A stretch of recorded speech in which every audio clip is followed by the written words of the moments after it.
rakyatnya yang susah. Kami, Pak, rindu dengan jalan yang bagus.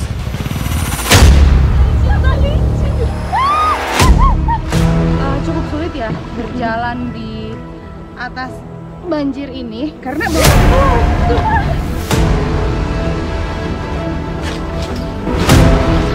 bisa masyarakat itu bisa bertani seperti semula. Atau pemerintah lebih tahu apa yang membuat ini terjadi, jadi tenggelam semua.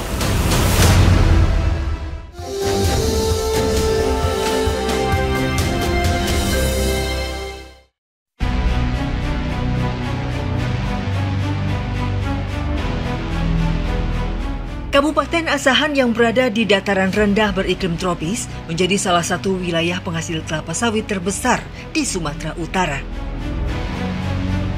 Pada bulan Maret tahun ini, Kabupaten Asahan menginjak usianya yang ke-78 tahun. Namun, masih ada kenyataan ironi yang kerap ditemui bagi para petani di sini. Tim Indonesiaku menyambangi wilayah terisolir di Kecamatan Pulau Rakyat, Kabupaten Asahan, tepatnya di Desa Padang Mahondang. Akses jalan menuju dusun paling ujungnya terbilang amat sulit ditempuh. Di sisi lain, rupanya Desa Padang Mahondang dihadapkan oleh kenyataan pahit selama bertahun-tahun, yakni banyaknya kebun sawit mereka yang terendam banjir. Bencana yang diakibatkan ulah tangan manusia terjadi sejak dibangunnya tanggul membentang sepanjang 6 km.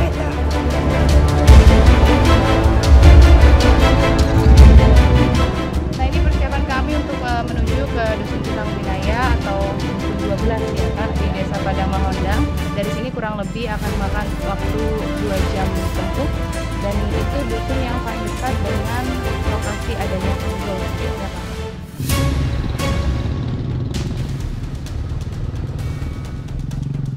Perjalanan saya bersama sebagian warga desa dibuka dengan sulitnya menempuh jalan tanah merah.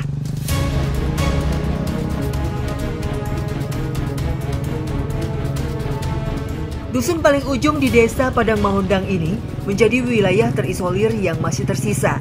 Hanya melalui jalur ekstrim seperti inilah yang menjadi satu-satunya akses warga keluar dan masuk ke dalam kampung.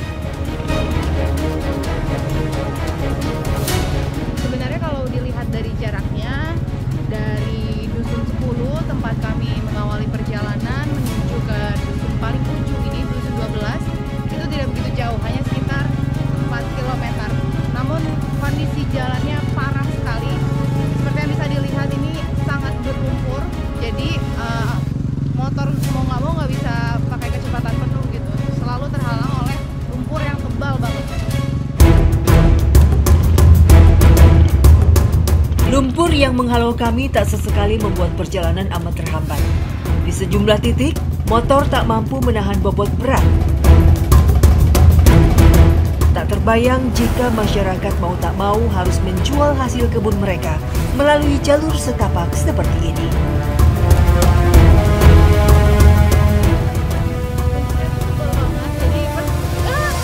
Licin lagi. Penumpangnya harus turun dari motor karena nggak mampu motornya nopang bawa penumpang di jalan kayak gini.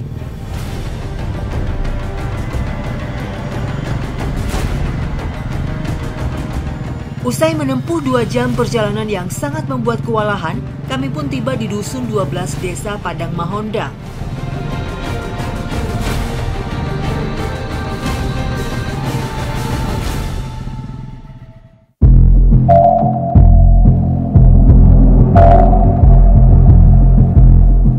Sejak lama, mayoritas warga di Kabupaten Asahan hidup dari penghasilan menanam kelapa sawit. Sekarang kami mau memanen sawit, tapi ada pemandangan yang gak biasa di sini. Kami memanennya di kebunnya keluarga Bu Risnawati. Di sini ada air yang tergenang seperti di rawa, padahal ini bukan rawa, ini lahan kering mulanya, tapi sudah selama 5 tahun terakhir, kata Ibu Risnawati, kata Bapak juga Pak, banjir seperti ini. Sekarang kami mau melihat yang mana yang kira-kira masih bisa dipanen. Air mengendap perlahan sebelum tergenang setinggi sekarang. Hal ini terjadi karena lahan perkebunan milik perusahaan dulunya merupakan daerah resapan air. Kini keadaan berbalik. Lahan yang dikelola perusahaan kering, sementara total ada 11.000 hektar milik petani kebanjiran. Dampak yang paling dirasakan dari berdirinya tanggul tersebut mencakup 4 desa di 3 kecamatan berbeda di Kabupaten Asahan. Cukup sulit ya berjalan di atas banjir ini karena dalam airnya ini dalam. Jadi sebenarnya di bawah saya tuh berjalannya di atas kayu gitu, meraba. Kalau enggak tanahnya tuh tanah gambut, jadi jeblos gitu. Nah, hati-hati banget kami tuh saat melangkah. Susah banget jadinya datang ke pohon sawit yang ada di sana.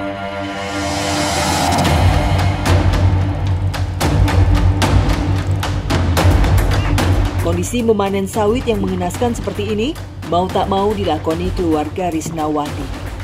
Masyarakat mengaku pernah melakukan bermacam upaya, namun hingga kini tak ada solusi berarti. Keluarga Risnawati masih bersyukur karena bisa memanen buah sawit. Meski tentunya kondisi ini amat berbeda dari keadaan normal. Adapun masyarakat petani lainnya yang kini sama sekali tak menghasilkan apapun dari lahannya akibat banjir. Biasanya kalau panen sawit itu ada yang namanya brondolan atau buah sawit yang keluar dari tandannya. Nah, karena kondisinya kebun Bu Risna ini banjir, ada air, jadi buahnya ini kan jatuh ke bawah, nggak mengambang di air. Otomatis sekarang tuh nggak diambil lagi ya Bu ya brondolannya ya, hanya mengambil tandan sawitnya.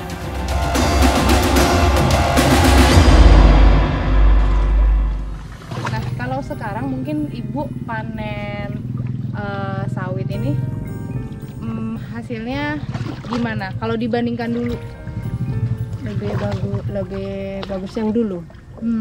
Karena kok sekarang mau ngambil 100 kilo aja pun udah payah. Kok dulu kami masih bisa 1 ton, 2 ton, 3 ton, masih bisa, masih dapat. Kok sekarang kami udah nggak bisa lagi. Oke. Sebenarnya apa sih Bu yang paling diinginkan ya Bu sama warga sini gitu, sama Ibu yang terdampak dari adanya banjir ini? Ya mungkin yang kami inginkan gimana gitu supaya lahan ini bisa kering. Jadi kami pun bisa, lagi pun hasilnya pun bisa lebih meningkat, lebih optimal seperti lebih biasanya ya Bu. Jadi apapun nggak apa kali. Jadi nggak perlu nih susah-susah untuk menjangkau satu pohon ke pohon lainnya seperti ini gitu ya Bu ya. Miris, perlahan para petani di sini kehilangan sumber penghasilan mereka. Jika permasalahan isu lingkungan seperti ini tak kunjung dituntaskan. Mulanya gimana sih Pak bisa ada banjir di lahan Bapak? Banyak info lah yang saya dapat bahwa di bawah itu ada sebuah perusahaan yang membuat benteng atau tanggul. Sehingga air yang dari sini itu tertahan ya. Tertahan.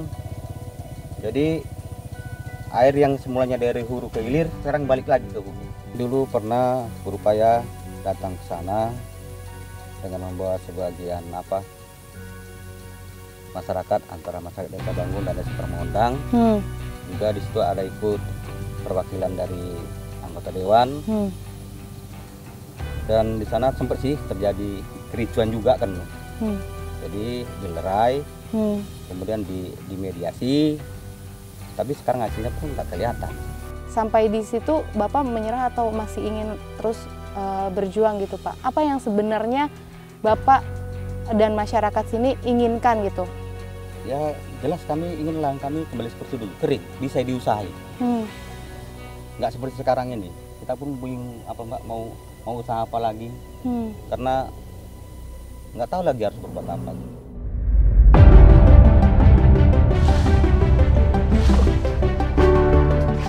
Keluarga Misriadi hanyalah sepenggal cerita dari ribuan petani yang amat terdampak dari ulah perbuatan tangan manusia. Perusahaan swasta yang berdiri sejak 2006 tersebut sejak lama disorot oleh aktivis lingkungan berdasarkan dokumen AMDAL yang menyebabkan banjir.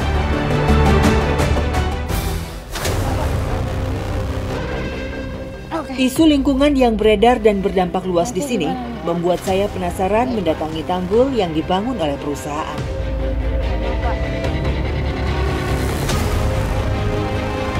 Sekarang kami mau menuju ke tanggul yang berada di Saitepayang, ini melusuri Sungai Asahan.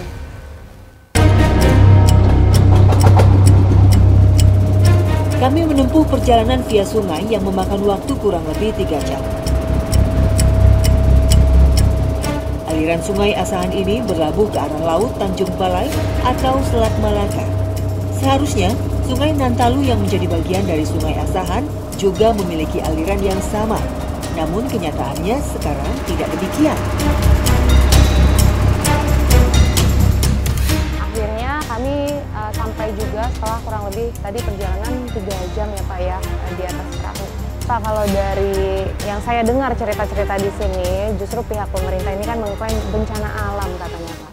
Itu gimana sih Bapak mendengar itu gitu? Waduh, saya kira inilah ya orang-orang suka pintar amat gitu memelintir kata-kata. Kalau saya selaku masyarakat sederhana saja. Sederhananya gini, kalau ini dampaknya ini banjir karena benteng ini 100%. Kenapa? Tim ahli kami itu ada. Yang menurut saya yang paling ahli itu alam.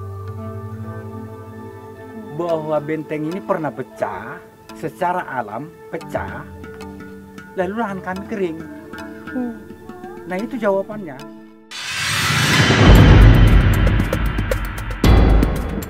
Hari ini para petani dari Desa Padang Mahondang dan Desa Bangun bertemu dengan kelompok tani lain yang merasakan dampak serupa.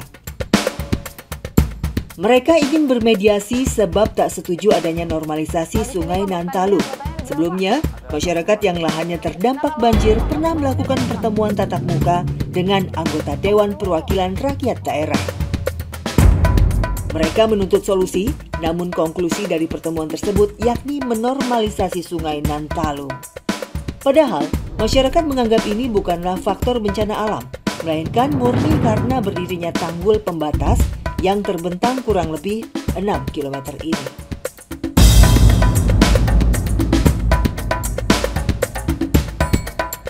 Sementara, para petani padi dan sayur-sayuran yang tergabung dalam kelompok tani swasembada pangan Keramat Monyet sebagian besar sudah tak lagi produksi. Pak Bahtiar, Bapak ini menanam apa Pak biasanya selama ini?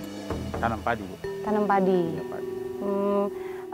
Dulu seperti apa kondisinya dan sekarang seperti apa? Di tahun 2016 Bu, ini bisa kami tanam jagung, padi, ya.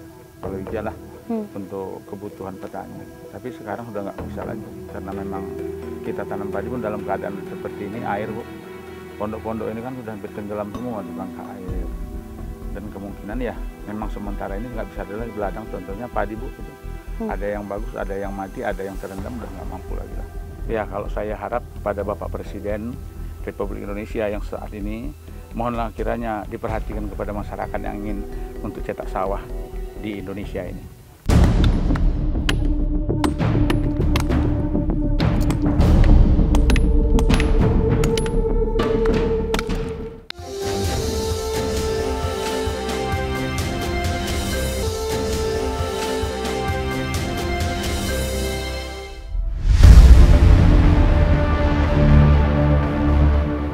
Memiliki nasib yang sama, aktivitas petani jeruk kini tak lagi seperti dulu. Air tak hanya menggenangi lahan, namun berdampak pada produksi tanaman yang perlahan mati. Saya memetik jeruk yang tersisa di lahan milik Ibu Hotdina. Keluarga Hotdina sudah menanam jeruk sejak 2003 di lahan kurang lebih 850 meter ini. Kini, jeruk kebanggaan Desa Padang Mahondang tak lagi memiliki kualitas seperti dulu.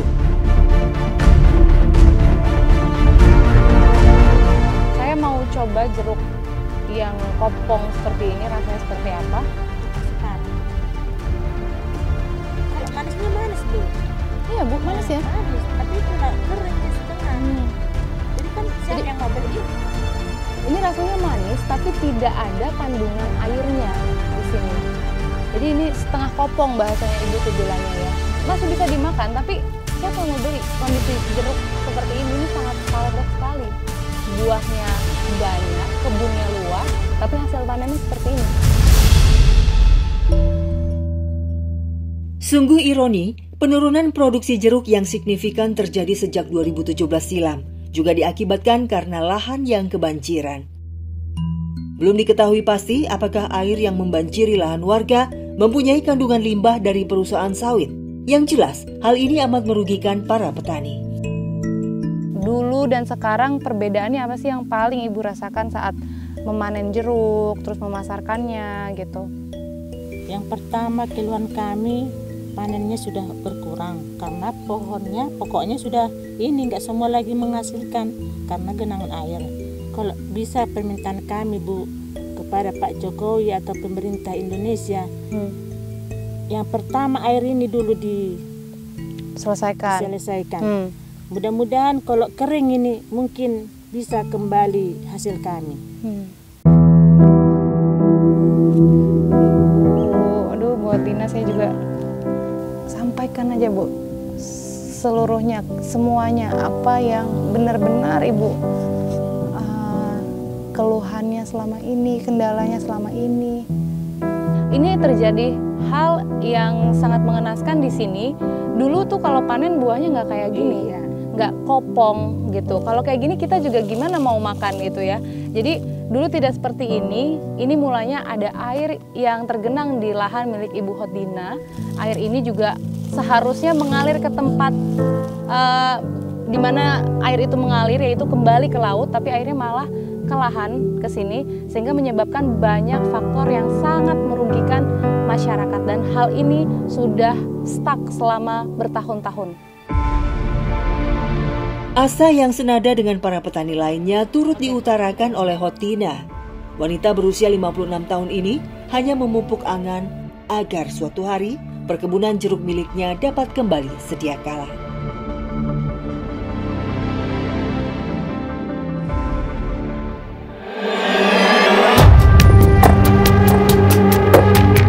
Kenyataan yang harus dihadapi ribuan petani dari 4 desa di 3 kecamatan berbeda di Kabupaten Asahan menjadi potret mengenaskan yang seolah sulit menuai keadilan.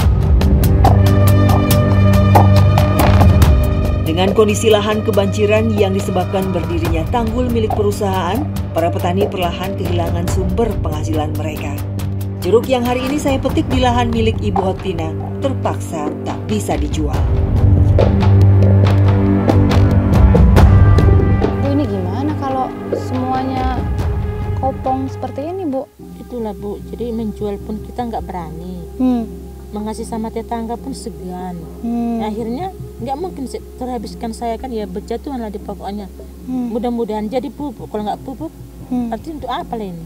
Nah, jadi percuma semua, kecapean. Padahal Ibu tetap rajin merawat gitu ya, tetap dipupuk, tetap disemprot ya. Disemprot, dibabat. Ininya pun selalu dibersihkan ini. Semua harapan dan berbagai upaya pernah ditempuh oleh masyarakat yang amat terdampak di sini. Namun, adakah solusi yang bisa memulihkan keadaan para petani? Kita juga bersama masyarakat turun ke bawah, dan masyarakat juga ada temuan-temuan bahwasanya karena di bawahnya ada benteng, yaitu benteng dari satu perusahaan. Tanggul tersebut kan membentang sepanjang kurang lebih 6 km. 6 kilo, jadi menghambat air yang akan turun ke arah timur, ke arah laut lah ya kan Bu ya, ke arah sungai. Jadi karena ada tadi benteng tersebut, air nggak bisa kemana-mana. Akhirnya curah hujan yang cukup tinggi membuat air tersebut naik ke permukaan, naik ke desa. Harapan masyarakat itu Bu, gimana caranya pemerintah ikut sertalah melihat keadaan banjir yang ada di beberapa desa, di beberapa kecamatan ya kan Bu, yang tergenang. Di lokasi berbeda, kehidupan masyarakat desa Gunung Berkat juga kerap menempuh perjuangan luar biasa. Para ibu di sini memiliki keseharian memecah batu sungai menjadi batu kerikil. Desa yang memiliki ketinggian 500 meter di atas permukaan laut ini dikelilingi oleh anak sungai Sugapa dengan aliran air yang tenang. Disinilah lokasi ibu-ibu mencari penghasilan tambahan harian mereka. Ternyata ini tuh nggak segampang kelihatannya ketika memecahkan batu, apalagi kami di sini nggak ada yang pakai alat keselamatan gitu. Jadi ketika batunya pecah terus nggak menutup kemungkinan akan memercik juga gitu. Jadi harus berhati-hati supaya nggak masuk ke mata. Sebenarnya ini pekerjaan berat ya Bu, pekerjaan laki-laki seperti ini ya Bu. Tapi di sini juga dilakukan oleh sebagian ibu-ibu. Ya, hanya berbekal palu saja, para ibu melakoni pekerjaannya. Beresiko, namun mereka tak memiliki pilihan. Ya, sebagai perempuan yang tinggal termasuk di tempat pedalaman, yang ekonominya termasuk rendah seperti kami ini, kami terpaksa memecahkan batu seperti ini supaya membantu perekonomian suami kami dan membantu anak-anak untuk sekolah lah. Emang ini dapatnya berapa Bu kalau misalkan dijual gitu? Kalau dijual satu karung itu dapat 35.000, tapi tak tentu.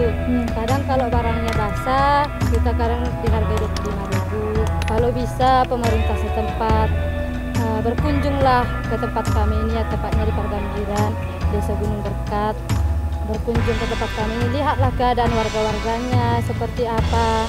Tolonglah dibetulkan infrastruktur untuk ke desa kami, supaya kami juga lebih mudah mengakses ke kota. Pecahan batu sungai digunakan masyarakat setempat sebagai bahan baku membangun rumah. Hari ini rupanya menjadi hari keberuntungan bagi Novita dan keluarganya. Meski pengepul tak muncul, namun mereka masih bisa menjual hasil memecah batu kepada tetangganya yang sedang memperbaiki rumah. 4 karung hasil memecah batu hari ini menghasilkan Rp100.000, yang berarti 1 karung hanya bernilai Rp25.000. Sungguh jumlah yang tak sepadan dengan upaya ibu-ibu ini. Makasih ya Bu.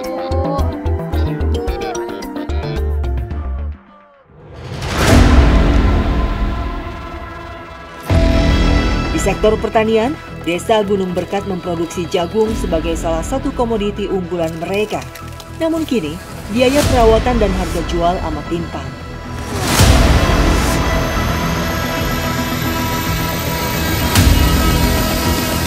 Tak ada lagi pupuk subsidi yang mereka dapatkan, sehingga warga hanya mampu membeli pupuk per kilogram. Sementara, kendala lainnya terjadi pada hama yang kerap mengganggu perkebunan. Hal itu berpengaruh terhadap kualitas jagung yang menurun dan masa panen yang tidak menentu. Beruntung, hari ini kami masih bisa memetik sebagian jagung yang tersisa. Usai jagung dikumpulkan, ibu-ibu biasanya mengupas jagung sambil beristirahat di pondok kebun. Para ibu yang berprofesi sebagai petani ini amat menimbun harapan mendalam terhadap pemerintah. Sebenarnya harapan masyarakat di Desa Gunung Berkat gitu. Apa keinginannya? Kalau Pak Presiden nonton, Ibu mau ngomong apa ke Pak Presiden, Bu? Ya, kalau semoga Pak Presiden Jokowi menonton kami, Pak. Perhatikan kami, Pak, rakyatmu yang susah. Kami, Pak, rindu dengan jalan yang bagus. 2 periode ya, Pak. 2 periode saya mencoblos Bapak. Tapi saya tidak dapat hasilnya. Kemana itu semua, Pak? Kalau bisa Bapak Jokowi turun langsung ke jalan kami. Sakit kami rasakan, Pak. Kami tidak bisa berani buka bicara. Artinya Ibu ini merasa bahwa pemerintah setempat ya, yang pemerintah daerah Ibu di sini di Asahan ini sama sekali tidak memperhatikan. Sampai mandi pun masyarakat sini pernah di kubangan lumpur itu. Kak juga ada perhatian. Tara Bu, kalau mau pemilihan bupati, mau pemilihan DPR, sibuk semua datang kemari, membuat janji-janji palsu semua. Artinya gini, di sini ini potensi hasil buminya tuh banyak, melimpah. Tapi tidak bisa optimal karena kembali lagi fasilitas dasar, infrastruktur jalan itu susah payah, setengah mati kalau lewat jalan ke sini ya Bu ya. Jadi ongkosnya itu terpotong besar ketika panen, mau di sini panen banyak buah, banyak sayur, tapi kalau akses jalan seperti itu, hasil yang didapat masyarakat ini nggak sepadan. Sungguh kenyataan pahit yang mau tak mau mereka telan. Rakyat kecil di pelosok Asahan hanya merindukan sosok pemimpin amanah agar tak luput akan kesejahteraan masyarakatnya. Kini, jagung yang sudah dikemas ke dalam karung hendak kami bawa ke pemukiman untuk dijual ke pengepul. Dari kebun, kami harus menempuh jalur ekstrim sambil membawa muatan jagung.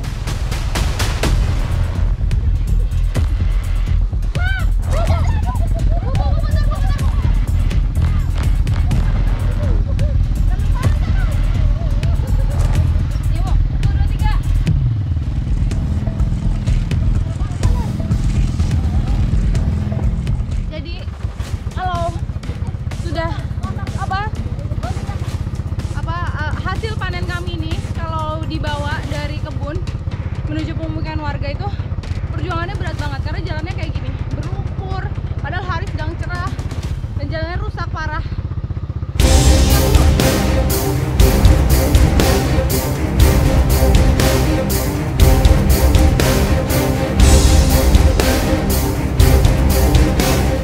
Jalan seperti inilah yang menjadi keluhan bagi Dameria dan seluruh warga desa Gunung Berkah. Jika kondisi jalan mulus, maka diharapkan akan berdampak terhadap meningkatnya taraf kehidupan masyarakat.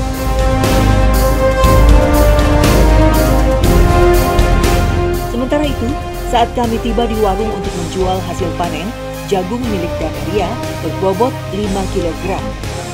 Kini harga jagung hanya bernilai Rp4.000 per kilo. Yang artinya, Dameria hari ini memperoleh hanya Rp20.000. Sungguh memilukan.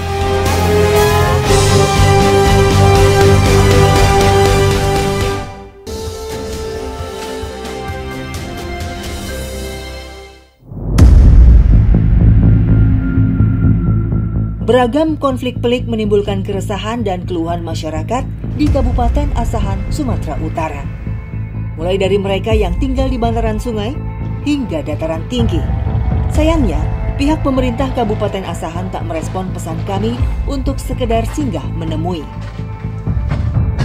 Semoga segala bentuk angan masyarakat ingin kembali bertani sedia kala hingga perbaikan pada infrastruktur mereka terdengar oleh para pemangku kebijakan yang sejatinya bisa menuai solusi keadilan.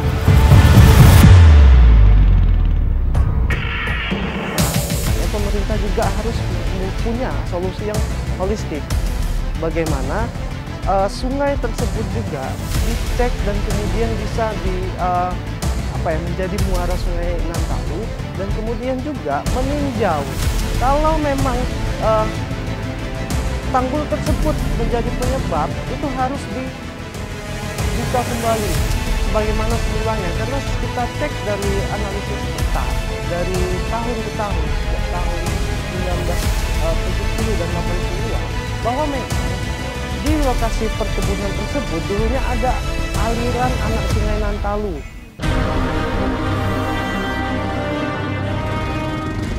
Tak terasa, program Indonesiaku kini telah berusia 14 tahun. Salah satu program andalan Trans 7 ini telah meliput berbagai kisah, potret kehidupan masyarakat di pelosok negeri dengan segala permasalahannya yang kerap kali terlupakan dan terpinggirkan. Program Indonesiaku telah menjadi bagian dari perjuangan panjang masyarakat desa terpencil untuk menuntut hak pemerataan pembangunan pada negara. Kepedulian pada mereka yang terpinggirkan alhasil membuahkan beragam prestasi dan apresiasi berbagai kalangan. Tayangan Indonesiaku bak sebuah jembatan yang menghubungkan antara harapan warga terpinggirkan dengan pemegang kebijakan. Lalu, apa kesan mereka tentang program Indonesiaku Trans 7 yang kini berusia 14 tahun? Kami warga Tabalong mengucapkan Dirgahayu Indonesiaku Trans 7 ke-14. Terima kasih pernah berkunjung ke tempat kami. Semoga tetap jadi program yang terbaik. Kami dari Desa Karanggading mengucapkan Dirgahayu Indonesiaku Trans 7 yang ke-14. Terima kasih telah berkunjung di wilayah kami. Semoga menjadi program yang terbaik dan sukses selalu.